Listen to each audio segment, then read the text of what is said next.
baboy. Quality. Yung tenga niyan. Yung mukha. Aray mo. Nang yan. Kahit ganyang kaliit yan eh. Palag-palag pa yung sa 45, 50. Grabe namang bakang kaganda. Makita nyo, daming utigyawat ngayon guys. Kasi nagbabawas ako ng timbang. Para naka 5 kilos na ako. Nagbe-breakout yata yung katawan. Tamang walking lang. Laki ng pinagbago ng aming lugar oh. Pero yung gusto ko talaga yung baka, ayun oh, maganda oh. Lalapitan ko guys. Dami, maganda. Mga quality talaga. Yan sila guys, nilapitan ko sila.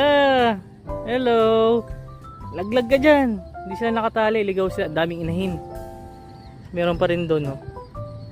Ang gaganda. Sino kayo may-ari nito? Ang ganda. Astig. Grabe yan oh. Malaki-laki lang dyan yung nabili ko na nakaraan eh. Pero ito kasi malahi ito eh.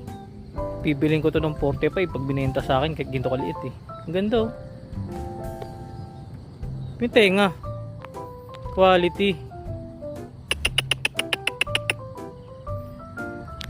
Ang ganda ng baka nyo sir. Kung kanino naman po to. Astig. Parang Brahman talaga siya. Parang mataas yung dugong Brahman. Grabing tindigan.